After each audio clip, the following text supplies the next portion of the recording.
Hello everyone, कैसे हैं आप लोग। आई होप आप लोग ठीक होंगे। तो जैसा कि हमारी क्लास 11th की बिजनेस स्टडीज़ की सीरीज़ चल रही थी, तो आज हम उसी में एक नया चैप्टर करने जा रहे हैं जिसका नाम है बिजनेस सर्विसेज। तो अगर इसे आपको और अच्छे तरीके से समझना हो, आधे से ज़्यादा टॉपिक मैंने पुरानी वीडियो में करा दिए हैं। अगर आपने पुरानी वीडियो अभी तक नहीं देखी है तो उन्हें पहले जाके देख लीजिएगा, ताकि आपको और आसानी हो इस चैप्टर को समझने में। और आइए अब इसे शुरू करते हैं कि बिज़नेस सर्विसेज होती क्या है। तो सबसे पहले हम समझते हैं कि सर्विसेज क्या होती हैं। तो सर्विसेज बेसिकली वो सारी चीज़ें होती हैं, वो सारी नीड होती है जो कि इंटेंजिबल होती है, मतलब कि जिन्हें आप टच नहीं कर सकते, बस उन्हें आप फील कर सकते हैं। वो सारी चीज़ें जो आपको नीडेड होती है वो सारी सर्विसेज के अंदर काउंट होती है। अब बिजनेस सर्विसेज क्या होती है? बिजनेस सर्विसेज वही सारी सर्विसेज होती है जो कि एक बिज़नेस को हेल्प करती है उसके डे टू डे एक्टिविटीज़ को मैनेज करने में। तो business services are services that help businesses in their day to day activities, मतलब जो भी बिज़नेस की डे टू डे एक्टिविटीज़ होती है उनको हेल्प करती है मैनेज करने में। तो इसके एग्जांपल हैं banking, insurance, postal services, communication, transport. ये सारी चीज़ें आती हैं आपकी बिजनेस सर्विसेज के अंदर। तो कैरेक्टरिस्टिक्स ऑफ सर्विसेज देखते हैं। सबसे पहला क्या है? इंटेंजिबिलिटी। इंटेंजिबिलिटी का मतलब यही कि आप उन सर्विसेज को खाली फील कर सकते हैं, टच नहीं कर सकते।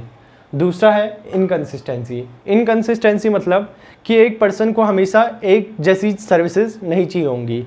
मान लीजिए आप किसी बैंक में गए और आपने वहाँ अपना मनी डिपॉजिट करा अपने अकाउंट में, तो वो एक तरीके की सर्विस है।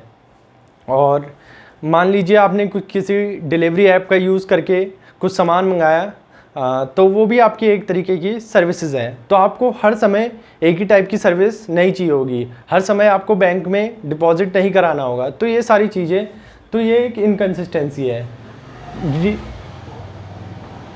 प्री स्टेबिलिटी, तो can not be stored for future use, मतलब कि ये फ्यूचर यूज़ के लिए नहीं है। आपको जिस समय सर्विस चाहिए उसी टाइम को आपको वो प्रोवाइड हो सकती है, मतलब कि आप इसे फ्यूचर यूज़ के लिए स्टोर नहीं कर सकते।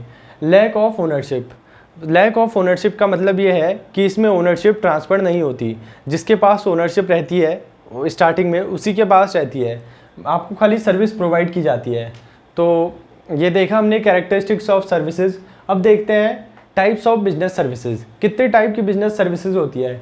तो बेसिकली 5 टाइप की बिजनेस सर्विसेज हैं जो कि हमें इस चैप्टर में पढ़नी होगी, जिसका जो है banking, insurance, postal services, telecommunication services और transport services.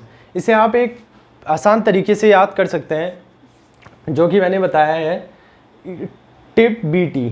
Tip BT, T मतलब टेलीकम्युनिकेशन सर्विसेज, टी मतलब टेलीकम्युनिकेशन सर्विसेज, आई मतलब इंश्योरेंस, पी मतलब पोस्टल सर्विसेज, बी मतलब बैंकिंग और टी मतलब ट्रांसपोर्ट सर्विसेज। तो अगर कोई भी आपसे पूछे कि टाइप्स ऑफ बैंकिंग सर्विसेज, कितने टाइप की बैंकिंग सर्विसेज होती है, आपको सीधे बोलना है टिप BT। 5 टाइप की बैंकिंग सर्विसेज होती हैं tip BT। T telecommunication services, I insurance, P postal services, B banking और टी ट्रांसपोर्ट सर्विसेज। इस तरीके से आप याद कीजिएगा, आपको ये चीज़ें हमेशा याद रहेंगी। तो इसमें हम सबसे पहला पढ़ेंगे banking. A bank is an institution that accept deposit from the public and provide loan. तो बैंक क्या करता है? बेसिकली पब्लिक से डिपॉजिट लेता है और उसके वो डिपॉजिट को जनता में स्प्रेड करता है लोन के फॉर्म में। तो जो भी आप बैंक में डिपॉजिट करते हैं उसके बदले में आपको बैंक इंटरेस्ट प्रोवाइड कराता है। वो इंटरेस्ट कहाँ से बैंक लेता है? जो भी लोगों को लोन देता है उसी से बैंक, उन्हीं लोगों से बैंक इंटरेस्ट चार्ज करता है। तो उसी के थ्रू आप लोगों को लोन पर इंटरेस्ट देता है। तो bank is an institution that accept deposit from the public and provide loan. जो पब्लिक से डिपॉजिट एक्सेप्ट करता है और उसके बदले में और आप लोगों को लोन पहुंचाता है, पब्लिक को लोन पहुंचाता है, लोन देता है। तो इसमें देखते हैं कि हम टाइप्स ऑफ बैंक अकाउंट, कितने टाइप के बैंक अकाउंट होते हैं। हमारे 4 टाइप के मेन बैंक अकाउंट होते हैं: saving account, current account, recurring amount deposit, fix deposit account. Saving account वो होता है जिसमें कोई इंडिविजुअल या कोई भी पर्सन है उसे अगर कुछ अमाउंट अपना सेव करना है तो वो सारा आएगा सेविंग अकाउंट के अंदर। और करेंट अकाउंट बेसिकली बिजनेस वालों के लिए होता है क्योंकि उनकी डेली की ट्रांजैक्शन रहती है, तो उसके लिए करंट अकाउंट बेस्ट रहता है। Recurring amount deposit, recurring amount deposit वो रहता है कि मतलब आपको रिपीटेड अमाउंट डिपॉजिट करना है तो वो रिकरिंग अमाउंट डिपॉजिट के अंदर आएगा। और फिक्स डिपॉजिट अमाउंट मतलब कि सर्टेन टाइम पीरियड के लिए आपका डिपॉजिट फिक्स रहता है। इसके बाद है आपका इंश्योरेंस। इंश्योरेंस क्या है? It is a contract between the insurer and the insured. मतलब कि ये कॉन्ट्रैक्ट है इंश्योरर और इंश्योर्ड के बीच में। अब इंश्योरर और इंश्योर्ड क्या होता है? इंश्योरर बेसिकली वो होता है जो आप लोगों को इंश्योरेंस प्रोवाइड करवाता है, और इंश्योर्ड वो होता है जो इंश्योरेंस लेता है। तो it is a contract between the insurer and the insured in which the insurer promises to compensate the insured for a specific loss in return for a premium.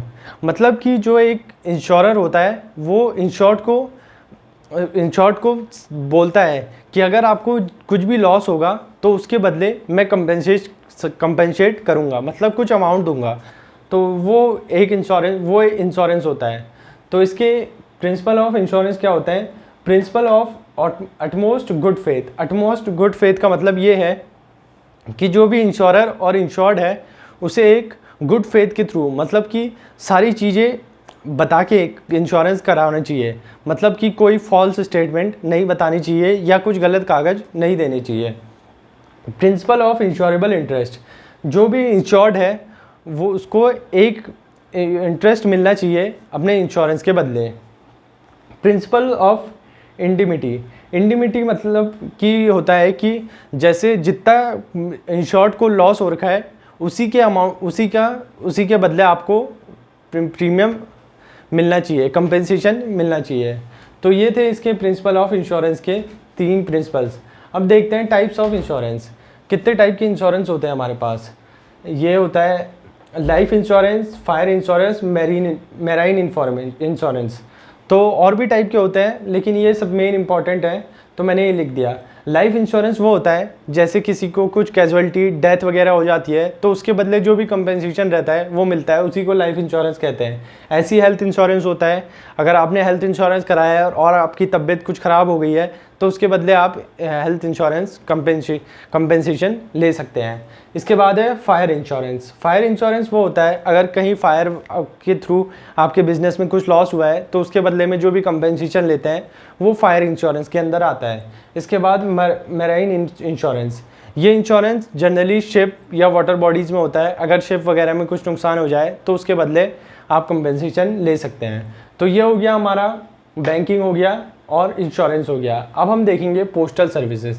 Postal services basically वो services होती है जो आपको help करती है अपनी चीज़ें, अपनी लेटर या अपनी जो भी बात है उसे एक पर्सन से दूसरे पर्सन तक पहुंचाने में, सेंडर टू रिसीवर। तो यही है postal services helps in sending letters, parcel, documents, money.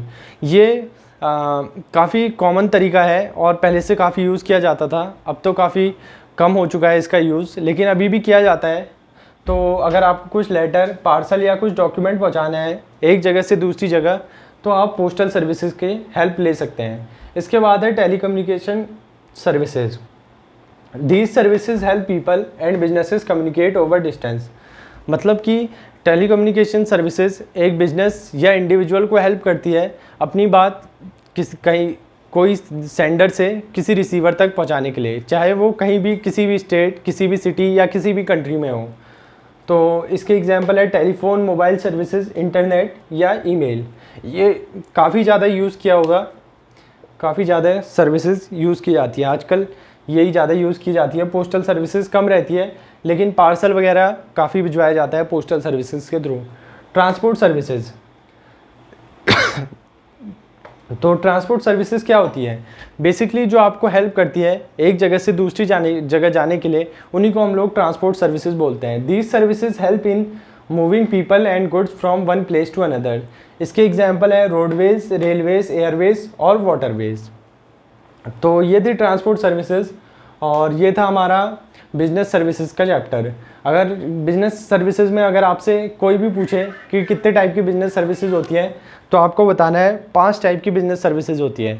उनके नाम है tip BT, tip BT, T telecommunication services, I insurance, P postal services, B banking और टी ट्रांसपोर्ट सर्विसेज।